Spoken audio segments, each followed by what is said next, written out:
اعوذ باللہ من الشیطان الرجیم بسم اللہ الرحمن الرحیم۔ محترم سامعین، السلام علیکم ورحمۃ اللہ وبرکاتہ۔ میں آپ سب کو اپنے چینل عائشہ اسلامک ہسٹری میں خوش آمدید کہتی ہوں اور امید کرتی ہوں کہ آپ سب خیر و عافیت سے ہوں گے، اور اللہ تبارک و تعالیٰ سے دعا کرتی ہوں کہ اللہ تبارک و تعالیٰ آپ سب کو خوش رکھے، آباد رکھے، اور آپ پر اپنی ہزاروں رحمتیں بارش کی طرح برسائے، آپ کی ہر حاجت کو پورا فرمائے، آپ کی ہر خواہش کو پورا فرمائے، آمین۔ سامعین، آج میں آپ کے ساتھ بہت ہی خاص اور مجرب وظیفہ شیئر کروں گی۔ آپ نے اس عمل کو، اس وظیفے کو شعبان کا مہینہ ختم ہونے سے پہلے اس عمل کو، اس وظیفے کو لازم کرنا ہے۔ اس عمل کی برکت سے، اس وظیفے کی برکت سے آپ کو بہت ہی فائدہ ہوگا۔ جو بھی آپ کی دلی مراد ہوگی، جو بھی آپ کی دلی حاجت ہوگی، آپ کی وہ دلی مراد، آپ کی وہ دلی حاجت ضرور پوری ہوگی۔ سامعین، جیسے کہ آپ سب لوگ جانتے ہیں کہ شعبان اسلامی مہینے کا 8واں مہینہ ہے، اور اس مہینے کی بہت سی فضیلت و برکات ہیں، کیونکہ اس مہینے کو نبی کریم صلی اللہ علیہ وآلہ وسلم نے اپنے آپ سے نسبت فرمائی ہے۔ اس وجہ سے اس مہینے کی اور بھی بہت زیادہ فضیلت و برکات ہیں، اور ساتھ ہی ساتھ اس مہینے میں نفلی عبادت کرنے کے بارے میں بھی بہت سی فضیلت و برکات ہیں۔ حضور صلی اللہ علیہ وآلہ وسلم شعبان کے مہینے میں نفلی روزے رکھا کرتے تھے۔ ایک حدیث میں آتا ہے کہ حضرت اسامہ رضی اللہ عنہ سے روایت ہے کہ میں نے رسول اللہ صلی اللہ علیہ وآلہ وسلم سے عرض کیا کہ میں نے آپ کو سال میں کسی مہینے میں شعبان سے زیادہ روزے رکھتے ہوئے نہیں دیکھا۔ آپ صلی اللہ علیہ وآلہ وسلم نے فرمایا، لوگ رجب اور رمضان کے درمیانی مہینے سے غافل ہوتے ہیں، حالانکہ یہ ایسا مہینہ ہے جس میں اللہ تعالیٰ کے حضور اعمال لائے جاتے ہیں، لہٰذا میں اس بات کو پسند کرتا ہوں کہ میرا عمل بارگاہ الہی میں لایا جائے تو میں روزے سے ہوں۔ بحوالہ سنن نسائی۔ شعبان المعظم کی 15ویں شب کو عبادت کرنے کے بارے میں بہت سی فضیلت و برکات ہے۔ اس شب کو شب قدر اور شب برات بھی کہا جاتا ہے۔ اس شب کی فضیلت کے بارے میں نبی کریم صلی اللہ علیہ وآلہ وسلم نے ارشاد فرمایا کہ شعبان المعظم کی 15ویں شب کو اللہ تعالیٰ آسمان دنیا پر جلوہ افروز ہوتا ہے، اور اس شب کو اپنے بندوں کے لیے بے شمار دروازے اپنی رحمت کے کھول دیتا ہے، اور فرماتا ہے کہ کون ہے جو آج کی رات مجھ سے بخشش کی طلب کرے اور میں اس کے گناہوں کو بخش دوں، کون ہے جو مجھ سے رزق مانگے میں اس کو رزق عطا کروں، کون ہے جو مصائب اور آفات میں مبتلا ہے میں اس کی مشکلات کو آسان کروں تاکہ اس کے مصائب ختم ہو جائیں، یہاں تک کہ میں لوگوں پر اپنی رحمت جاری رکھوں، اور پھر فجر طلوع ہو جاتی ہے۔ بحوالہ ابن ماجہ۔ شعبان المعظم کی 15ویں شب کو 15ویں شب کی فضیلت بیان کرتے ہوئے ابن اسحاق نے حضرت انس بن مالک رضی اللہ عنہ سے ایک روایت نقل کی ہے کہ مجھے نبی کریم صلی اللہ علیہ وآلہ وسلم نے حضرت عائشہ صدیقہ کے پاس کسی کام کی غرض سے بھیجا۔ میں نے حضرت عائشہ رضی اللہ عنہا سے کہا کہ جلدی کیجئے، میں نے حضور صلی اللہ علیہ وآلہ وسلم کو اس حال میں چھوڑ کر آیا ہوں کہ آپ صلی اللہ علیہ وآلہ وسلم 15 شعبان کی شب کے بارے میں گفتگو فرما رہے ہیں۔ حضرت عائشہ رضی اللہ عنہا نے مجھ سے فرمایا، اے انس بیٹھ، میں تجھے شعبان کی 15ویں شب کی بات سناؤں۔ ایک مرتبہ یہ رات میری باری کی تھی، حضور صلی اللہ علیہ وآلہ وسلم تشریف لائے اور لیٹ گئے۔ رات کو میں بیدار ہوئی تو میں نے آپ صلی اللہ علیہ وآلہ وسلم کو نہ پایا۔ میں نے اپنے دل میں یہ خیال کیا کہ شاید حضور صلی اللہ علیہ وآلہ وسلم کسی اور زوجہ کے پاس تشریف لے گئے ہیں۔ میں اپنے گھر سے باہر نکلی، جب میں مسجد سے گزری تو میرا پاؤں آپ صلی اللہ علیہ وآلہ وسلم کے ساتھ چھو گیا۔ اس وقت آپ صلی اللہ علیہ وآلہ وسلم سجدے میں تھے اور فرما رہے تھے، اے اللہ، میرے دل اور جسم نے تجھے سجدہ کیا، میرا دل تجھ پر ایمان لایا، اور یہ میرا ہاتھ ہے، میں نے اس ہاتھ سے کبھی اپنے جسم کو گناہ سے آلودہ نہیں کیا۔ اے پروردگار، تجھ سے ہی عظیم کام کی امید کی جاتی ہے، میرے بڑے گناہوں کو بخش۔ میرے اس چہرے نے تجھے سجدہ کیا جسے تو نے پیدا فرمایا، اسے صورت بخشی، اس میں کان اور آنکھ پیدا کی۔ پھر آپ صلی اللہ علیہ وآلہ وسلم نے سر مبارک اٹھا کر فرمایا، یا اللہ، مجھے ڈرنے والا دل عطا فرما جو شرک سے پاک ہو، کافر اور بدبخت نہ ہو۔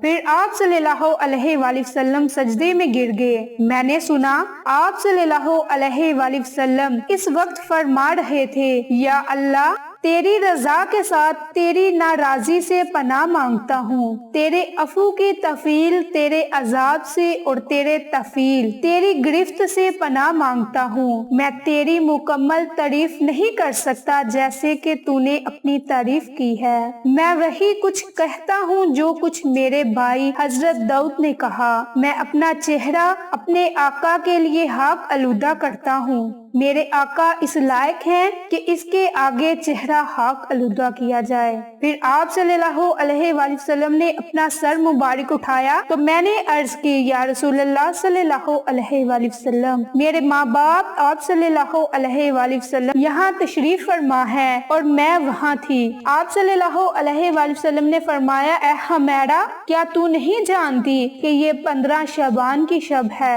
اس رات میں اللہ تعالیٰ بنو کلب کی بکریوں کے بالوں کے برابر لوگوں کو جہنم سے آزاد فرماتا ہے، لیکن 6 آدمی اس رات سے بھی محروم رہتے ہیں: شرابی، والدین کے نافرمان، عادی زانی، چغل خور، قطع رحم اور چنگو رباب بجانے والے۔ ایک روایت میں رباب بجانے والے کی جگہ مسور کا لفظ بھی استعمال ہوا ہے۔ حضرت ابو ہریرہ رضی اللہ عنہ سے مروی ہے کہ رسول اللہ صلی اللہ علیہ وآلہ وسلم نے فرمایا کہ نصف شعبان کی رات کو میرے پاس جبریل علیہ السلام تشریف لائے اور فرمایا، یا رسول اللہ صلی اللہ علیہ وآلہ وسلم، اپنا سر انور اٹھائیے اور آسمان کی طرف دیکھیے۔ میں نے ان سے پوچھا کہ یہ کون سی شب ہے؟ انہوں نے جواب دیا کہ یہ وہ شب ہے جس شب میں اللہ تعالیٰ اپنی رحمت کے 300 دروازے کھول دیتا ہے اور ہر اس شخص کو بخش دیتا ہے جو مشرک نہیں ہوتا،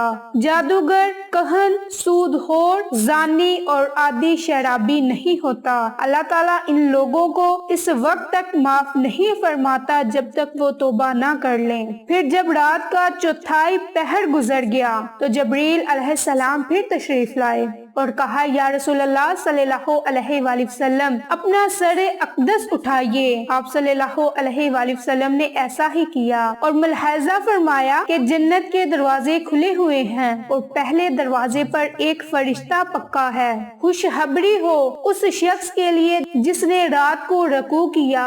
دوسرے دروازے پر ایک اور فرشتہ پکار کر کہہ رہا تھا، خوشخبری ہو اس کے لیے جس نے اس شب میں سجدہ کیا۔ تیسرے دروازے پر ایک اور فرشتہ پکار رہا تھا، خوشخبری ہو اس کے لیے جس نے اس رات دعا کی۔ چوتھے دروازے پر ایک اور فرشتہ آواز دے رہا تھا کہ خوشخبری ہو ان لوگوں کے لیے جو اس رات میں ذکر کرنے والے ہیں۔ پانچویں دروازے پر ایک فرشتہ یہ ندا دے رہا تھا، خوشخبری ہو اس کے لیے جو اس شب میں اللہ تعالیٰ کے خوف سے رویا۔ چھٹے دروازے پر فرشتہ پکار رہا تھا، اس شب میں تمام مسلمانوں کے لیے خوشی ہو۔ ساتویں دروازے پر فرشتہ پکار رہا تھا، کیا کوئی ہے مانگنے والا؟ اس کی خواہش اور حاجت کو پورا کیا جائے۔ آٹھویں دروازے پر فرشتہ ندا کر رہا تھا کہ ہے کوئی معافی مانگنے والا، اس کے گناہ معاف کر دیے جائیں۔ حضور صلی اللہ علیہ وآلہ وسلم فرماتے ہیں کہ میں نے پوچھا،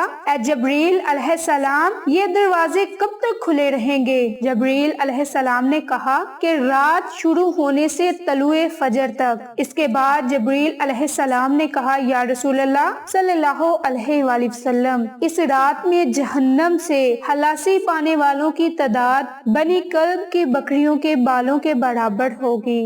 تو سامعین، یہ تھی شب برات یعنی کہ 15 شعبان کی فضیلت و برکات جو میں نے ابھی آپ کے ساتھ تفصیلاً شیئر کی۔ تو اب میں آپ کے ساتھ اس ماہ کی 15ویں شب کو 6 رکعت نوافل نماز پڑھنے کے بارے میں بتاؤں گی۔ یعنی کہ آپ نے شب رات کی رات کو آپ نے 6 رکعت نماز نوافل پڑھنے ہیں. نوافل آپ نے 2 کر کے پڑھنے ہیں، یعنی کہ 2 کی نیت سے آپ نے نوافل پڑھنے ہیں. پہلے 2 نوافل آپ نے عمر میں خیر و برکت کی نیت سے 2 نوافل پڑھنے ہیں. پھر آپ نے 2 نوافل بلاؤ اور مصیبت سے محفوظ رہنے کی نیت سے پڑھنے ہیں. تیسرے 2 نوافل پڑھتے ہوئے آپ نے مخلوق کا محتاج نہ ہونے کی نیت سے پڑھنے ہیں. ہر 2 نوافل ادا کرنے کے بعد آپ نے 1 مرتبہ سورۃ یاسین یا پھر 21 مرتبہ سورۃ اخلاص کی تلاوت کرنی ہے. پھر آپ نے اللہ تبارک و تعالیٰ سے خصوصی دعا مانگنی ہے.